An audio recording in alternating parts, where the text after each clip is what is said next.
Well, yesterday's carb day didn't impact me. As a matter of fact, when I got back from eating birria, I made a 4-egg souffle and a big old cup. I took a cup of ground beef, laid it out, cooked it first actually before I cooked the eggs in the same juice. Oh, it was really, really good. And then I made a mug cake, but I was able to reduce it. I didn't get the macros on the original. And again, I don't care about the protein, the fats, the carbs, the calories. I do care about the carbs. I was able to cut the sugar by a quarter. That is 3/4. So the original recipe asked for 1/4 of a cup of sugar, and I cut it down to a tablespoon, which is 1/4 of a quarter cup of sugar. That is, there's 16 tablespoons to a cup, and 3 teaspoons to a tablespoon. Whatever. I didn't invent the system. I just know how to use it. But it's kind of cool because I guess you can get to thirds. So here we go. And instead of milk, I use a 1-to-2 ratio. Hope I'm remembering this correctly. I haven't taught ratios for a while. Essentially, 1 part cream to 2 parts water. So I guess that's 1-to-3. And that takes care of the milk requirement, and it reduces the carbs incredibly. A cup of whole milk, for example, will have 12 grams, and the 2 tablespoons per cup of milk that I would make actually come down to 1 carb. So I can actually eliminate 11 carbs per cup of milk by mixing cream and water. And you would notice the difference if you drank it, probably. Well, almost definitely, I guess. It wouldn't be as sweet, but you wouldn't notice the fact that I have way more fat my way, and it makes it richer. Okay, so if you're using the milk for any kind of richness, you may as well just use water, because the actual amount of cream is only 3%, and I increase the fat content big time. I'm thinking 40% by 1/3, so yeah, I increased the fat content by at least 4-fold per that cup of milk. And refined foods. Look, sugar has been around for several centuries. Stevia and xylitol and these other things. I tried a mixture of stevia and xylitol. It did not play well with my gut. And sugar I've never really had a problem with. So I said, okay, so I add 12 grams of carbs per tablespoon.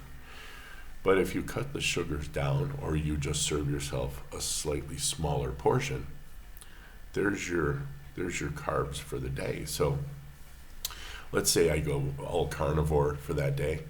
I'll eat all my meat first, drink my broths, okay, eat my eggs, and then at the end, since I'm only going to be eating once a day for that day, I mean, if I so chose that, then I go ahead and eat my dessert after. That could be up to 15-20 grams of a dessert, and I'm still within my carb load. See, sugar doesn't cause inflammation. It has fructose, and the liver processes that. But a piece of sugar here and there isn't going to wipe your liver out, all right? It's when you're doing, several binge drinking sessions, and you're drinking, a liter of Coke. It was not hard for me to drink 1.5 liters of Coke at one meal, okay? So I think my liver's kind of old hat at this. So I don't mind adding sugar, but since it's so sweet to me, we used to always take, for example, American recipes and cut them in half for our palate, because Mexicans really are not a super sweet palate. And now in my new, my new salt phase, I can cut that in half again. So I can cut most recipes down, like I said, to 1/4 of what they were. And now I gave you that little milk hack. And then the rest is all easy. I am going to try to make one with almond flour instead of regular flour. So the regular flour, I'll give you the exact numbers right now because I've always had flour at the top of my head. All right, a cup of flour has 93 grams of carbs. Let's divide that by 4, so there's a quarter cup, so it's 23 grams. And I happen to know that a full cup of almond flour has 14 carbs divided by 4. So that will give me 3.5 instead of 3.5 instead of the 26, I think I said. So I've reduced the carbs 7-fold. All right. So again, I reduced the carbs in the milk incredibly by 12. I reduce any floury carbs by 7 to 8, and just adding 1/4 of the sugar. Obviously, I cut a quarter of that carb load down, and then instead of eating a whole American portion, divide it in 4. You get the delicious flavor. You get your dessert, and you got 4 days of desserts. You know, on one of my mug cakes. I mean, I'll weigh it and see what it comes out to. But see, so these are the little tricks. And thank God, I had become a chef long ago. And I say that kind of interesting because you're like, well, you're not technically a chef. Well, chef means chief, literally from the French. Je suis chef. I am the boss. Huh? But at the same time, I have been practicing cookery for at least 20 years. Watched all the shows, imbibed several thousand hours of America's Test Kitchen, this and that. So I can make my way around a kitchen pretty good. All right. And I have just a whole shelf of books up there. It's a quarter of a cubic meter of books. Yay. So it's a lot of books.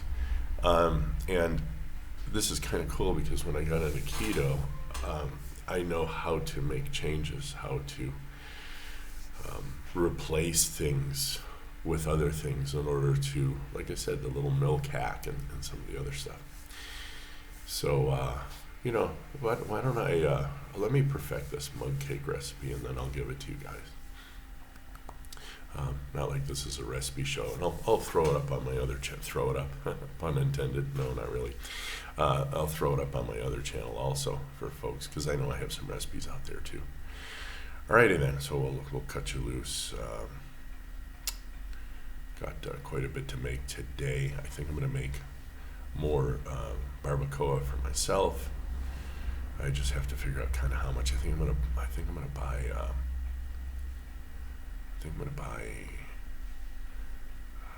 maybe 2 pounds of meat. That would just be for me, and I know they want espinazo. So we'll let the clock ring out, and we'll talk to you guys on the next one. Talk soon. Bye.